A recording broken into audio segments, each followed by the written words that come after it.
할렐루야. 오늘 시편 토요 아침 기도의 말씀은 시편 41편에 있는 말씀입니다. 이 시편 41편은 다윗이 압살롬에게 쫓기고 있을 때 적었던 시라고 이렇게 아, 자료에 보면 나오게 됩니다.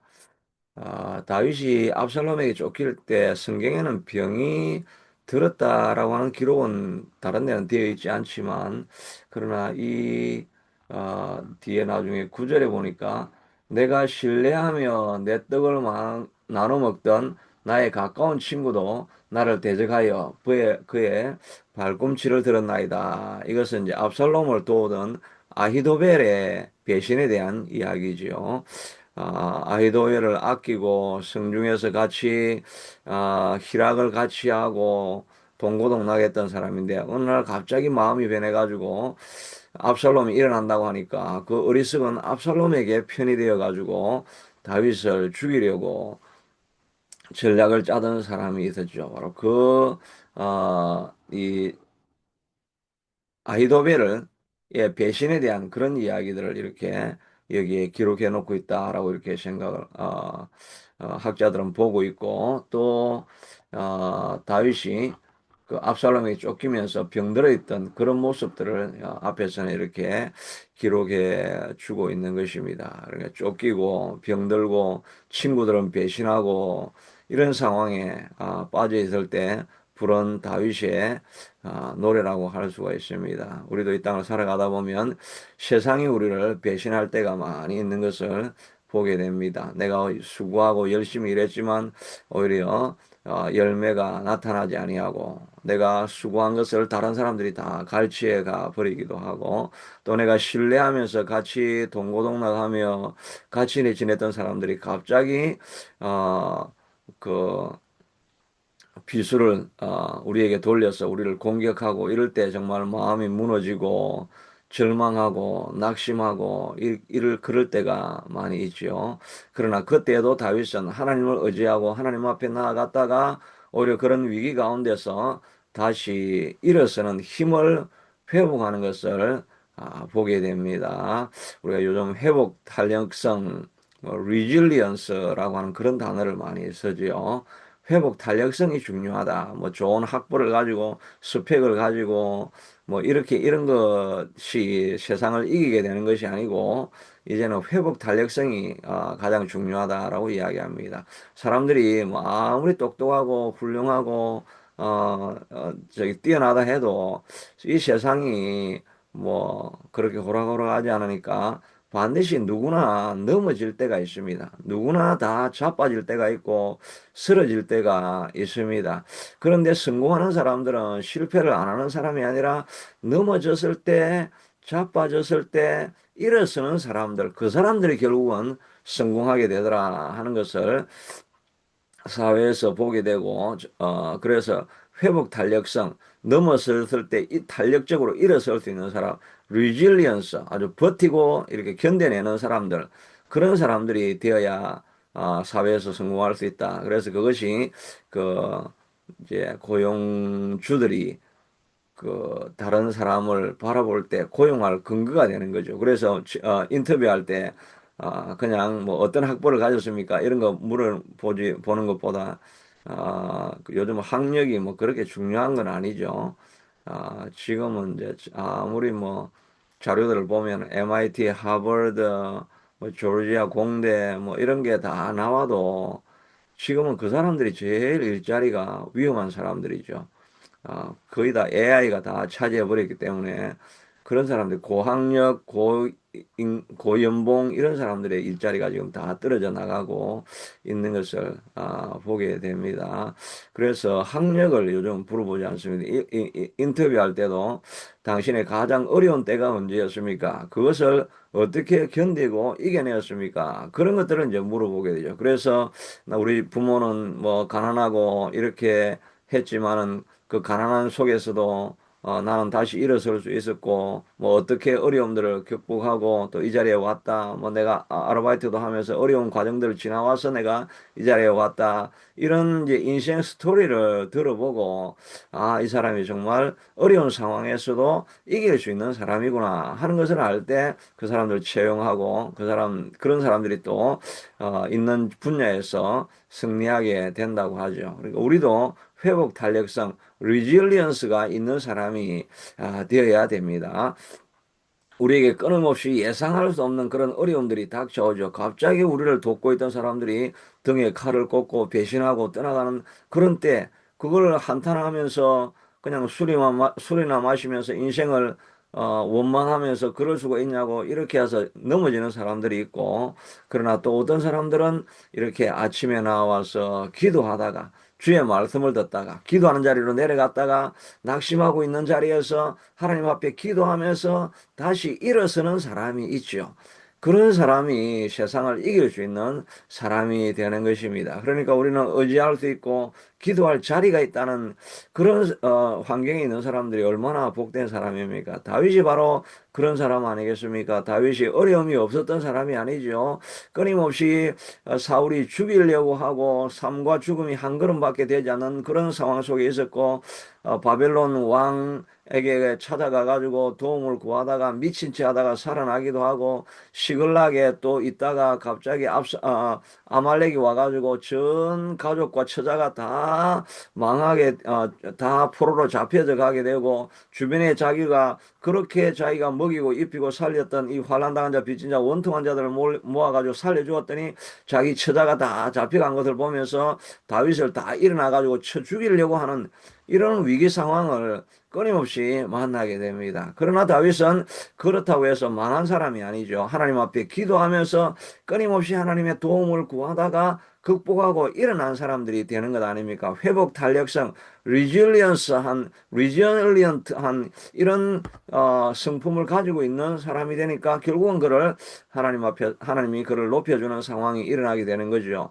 우리도 넘어지지 않는 사람이 없습니다. 다 넘어집니다. 가정에 문제가 생기고 자녀에 문제가 생기고 질병이 찾아오고 사업이 무너지고 사람들이 배신하고 이런 상황들은 누구에게나 다 있습니다. 그러나 우리는 리질리언스를 가지고 있는 사람들입니다. 하나님 앞에 무릎 꿇으면 하나님이 용기를 주시고 힘을 주셔서 다시 일어설 수 있는 회복 탄력성을 가진 우리가 되어야 할 것입니다. 오늘 다윗도 이 배신하는 사람들 또 압살롬의 공격 가운데서도 그가 회복하는 그 기도의 내용이 기록되어져 있죠. 이 다윗이 어떻게 회복을 하게 됩니까?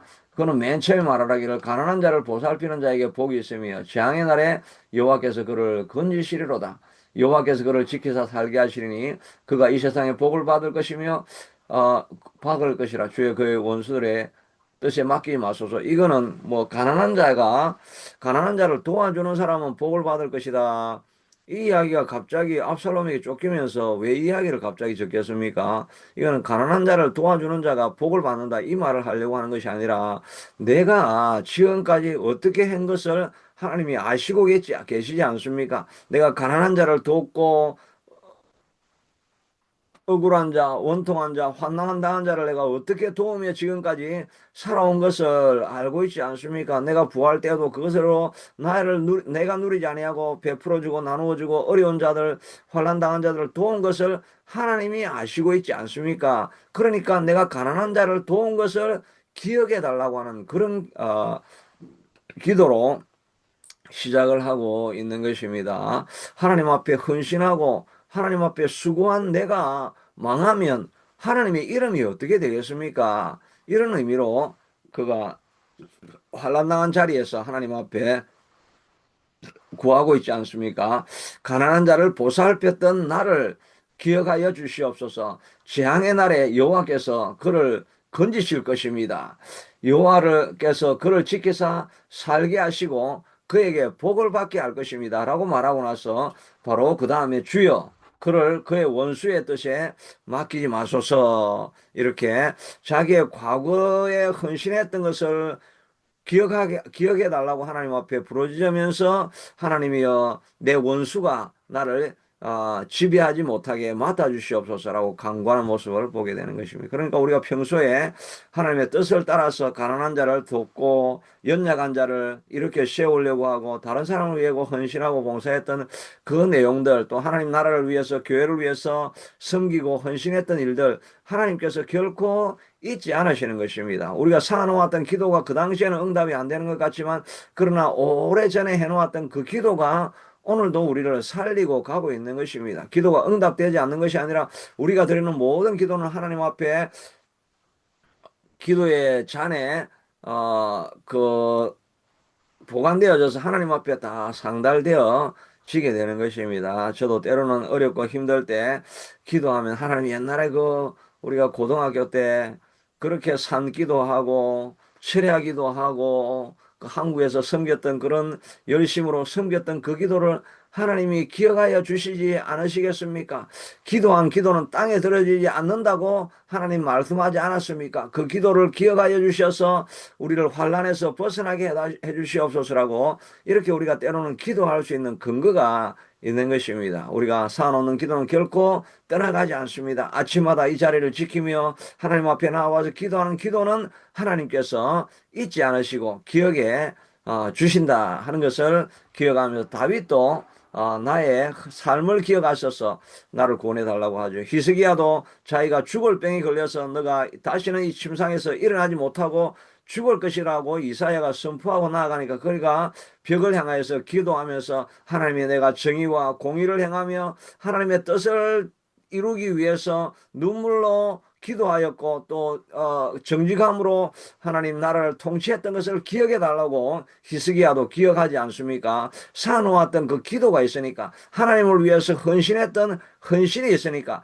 교회를 위해서 수고했던 수고가 있으니까, 교회를 위해서 드렸던 헌물의 헌신이 있으니까, 그것이 나중에 자기에게 복이 되어서 그 근거를 가지고 하나님 앞에 기도하였더니 하나님께서 히스기야의 헌신을 기억하고 죽을 병에서 살려 주시는 것 아니겠습니까? 그러나 기도할 때 내가 헌신해 놓았던 것이 없는 사람은 하나님 앞에 들고 갈 근거가 없는 거죠. 그러니까 우리가 신찬빛 교회를 위해서 여러분들이 헌신하시고, 신찬빛 교회를 위해서 여러분들이 기도하시고, 신찬빛 교회를 위해서 새로운 성도들을 인도하기를 위해서 수고하고 헌신하는 그 헌신을 기억하셔서, 헌신이 있을 때 하나님께서 그 헌신을 보시고 여러분들을 다시 세워가시게 될 것입니다. 우리의 헌신이, 또 우리의 헌물이 아무런 효과가 없는 것 같이 보일지라도 효과가 없는 것이 아니라 그것이 마침내는 하나님 앞에 쓰임받을 그런 기회가 있게 될 것입니다. 저도 옛날에 주일학교 다스리고 할 때 주일학교 교사들이 그들이 헌신하고 수고했던 것이 있는데, 그 헌신이 지금 보면 그 수고했던 헌신이 하나님 앞에 드렸던 그런 눈물이 결국은 그 사람을 키워가는 그 밑거름이 되는 것을 보게 되는 것입니다. 우리의 수고와 눈물의 기도는 결코 사라지지 않습니다. 여호와께서 그를 병상에서 부르시고 그가 누웠을 때마다 그의 병을 고쳐주시나이다. 히스기야의 기도가 바로 이 기도 아니겠습니까? 가난한 자를 돌아보고 정치를, 자기가 권력을 가지고 자기 마음대로 남용을 할 수 있었는데 정직하게 절제하면서 하나님을 향해서 의를 이루고 또 공의를 이루어서 억울한 자들이 없게 나라를 통치하고 하는 그런 많은 헌신들이 있었으니까, 그런 자들이 병상에 누웠을 때마다 하나님께서 그를 깨워주시고 그를 이렇게 세워주시고 병에서 고쳐주신다고 말씀하고 있지 않습니까? 우리의 헌신은 우리의 질병을 고치는 약재료가 되는 것입니다. 하나님의 뜻을 따라서 살았던 헌신은 우리의 약재료가 되어서 우리의 질병에서 우리를 고치는 역할을 하게 될 것입니다. 그러니까 우리가 질병을 고쳐달라고 이야기하기 전에 하나님 앞에 헌신을 먼저 결단을 해야 되는 것입니다. 하나님 앞에 먼저 나아가서 하나님 나라를 위해서 수고하기를 결단하고 순종하기를 결단하고 교회를 세우기를 위해서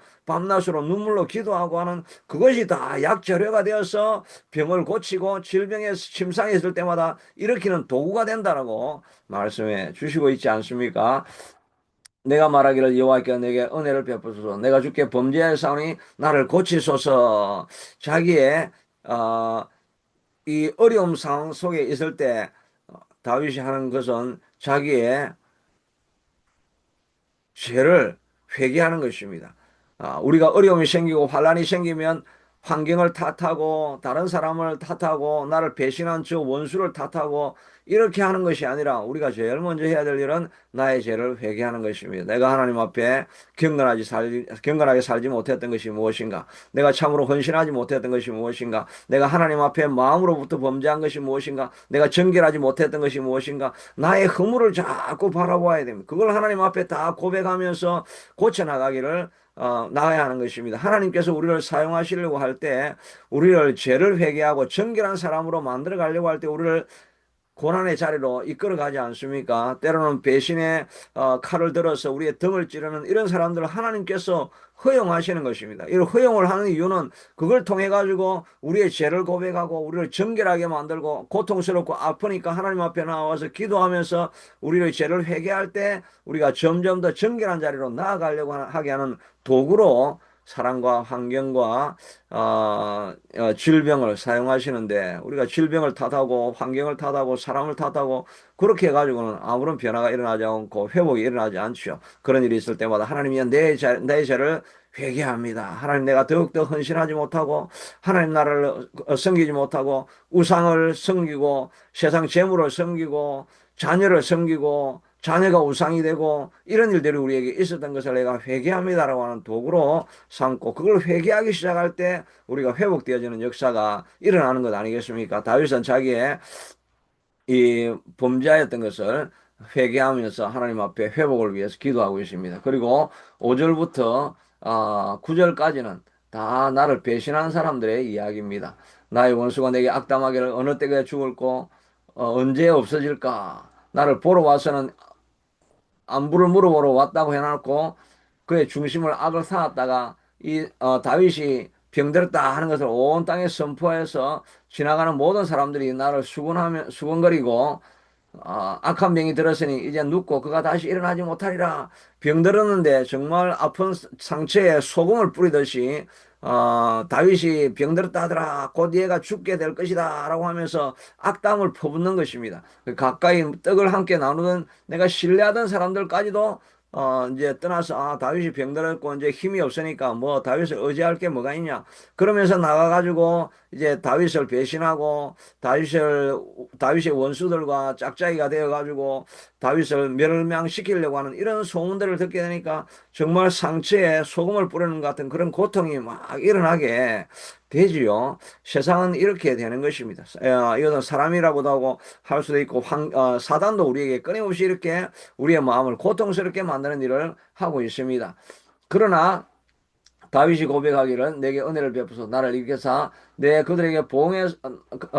그들에게 보응하게 하소서 나로 일어나서 싸워서 이기게 하여 주시옵소서 내 원수가 나를 이기지 못하리니 주께서 나를 기뻐하시는 줄을 내가 알았나이다 주께서 나를 온전히 붙드시고 영원히 주 앞에 세우시나이다 아직 이런 병중에 있고 압살롬에게 쫓기고 있고 내 친구가 내 원수가 되고 이런 상황 속에서도 다윗은 이미 선포하기를 원수가 나를 이기지 못합니다. 나를 온전한 종에 붙드시고 영원히 주 앞에서 나를 세우셨습니다. 세우시나이다. 이게 아직 이루어지지 않았지만 나를 이미 세웠다고 말하고 있습니다. 내 원수가 나를 이기지 못했다고 선포하고 있습니다. 주님이 우리와 함께 하시는 줄로 믿기 때문에 하나님 우리를 승리하게 하셨다는 것을 우리가 이미 선포하는 것입니다. 이 앞으로 미래가 어떻게 될까 그런 걸 걱정하는 것이 아니라 하나님께서 우리를 이기게 하셨다고 선포하는 것입니다. 여호사밧이 모압 아몬 마온이 연합군으로 왔을 때 찬양대가 찬양하면서 나아가지 않았습니까? 한나가 하나님 앞에 간절히 기도할 때 엘리가 내 기도를 들었다고 하니까 그냥 그것을 믿고 마음에 수심이 없었더라고 말하고 있습니다. 그러므로 우리도 이런 원수와 대적들을 대적할 때 우리는 망했구나 이런 생각을 하는 것이 아니라 믿음으로 선포하는 것입니다. 주님께서 우리를 이기게 하셨다. 합력해서 선을 이루게 하셨다. 우리는 하나님 앞에서 전진하며 승리하며 나아갈 것이다. 새참빛교회는 비록 부족하지만 하나님께서 세우셔서 하나님의 영광을 선포하는 하나님의 뜻을 이루어가는 그런 교회로 하나님께서 삼아 주셨다. 소수가 모여서 예배하지만 그러나 하나님의 영광이 이 자리에 가득하게 될 것이고 기적이 일어나고 이적이 일어나서 수많은 사람들이 이들을 교회를 바라보면서 몰려오는 그런 역사가 일어나게 될 것이고, 황폐했던 예루살렘 땅이 회복되어지는 것처럼 교회가 회복되어지고 경작하는 사람들이 일어나고 많은 사람들이 와서 거주하는 나라가 새찬빛 교회가 될 것이다. 이것을 우리가 선포하며 믿음으로 기도하며 달려 나아가서 교회도 승리하고 여러분의 삶도 승리하고 여러분의 가정도 다 하나님께서 이기게 하셨다는 것을 선포하고 달려나갈 때 그 믿음을 보시고 하나님께서 원수들을 물리치고 승리하는 역사 우리 가운데 일어나게 하여 주실 줄로 믿습니다. 하나님 감사합니다. 다윗은 하나님 앞에 베풀어 놓았던 많은 헌신이 있었기 때문에 하나님 앞에 감사하며 이 원수들을 이길 수 있으리라고 선포하고 달려나갑니다. 자기의 허물과 죄를 고백하며 하나님이여 이 모든 환난 때문에 내 죄를 고백하고 더욱더 정결하게 나아갈 것입니다라고 선포하고 나아가며 또 이겼다고 선포하며 나아갑니다. 주님이 우리를 기뻐하시고 사랑하심에 우리를 반드시 이기게 하시고 하나님 이 망한 자리에 머물러 있지 않게 하실 것이라고 선포하며 나아간 것을 보게 됩니다. 우리도 이 믿음으로 선포하며 나아가게 하여 주시옵소서. 하나님께서 우리를 이기게 하시고 이 환난을 벗어나게 하시고 이 질병에서 벗어나게 하시고 이 우리 새찬빛 교회가 하나님 이 지금 있는 자리에서 벗어나서 전진하며 도약하며 나아가게 될 것을 믿음으로 선포하며 달려나가는 우리가 되게 하여 주시옵소서. 하나님이 이미 이루어진 것을 감사하며 찬송하며 영광을 돌리며 나아가는 우리가 되게 하여 주시옵기를 간절히 원하고 소원합니다. 그래서 승리하여서 하나님 앞에 승리를 선포하는 우리가 될 수 있게 하여 주시옵소서. 예수님 이름으로 기도드리옵나이다. 자비하시는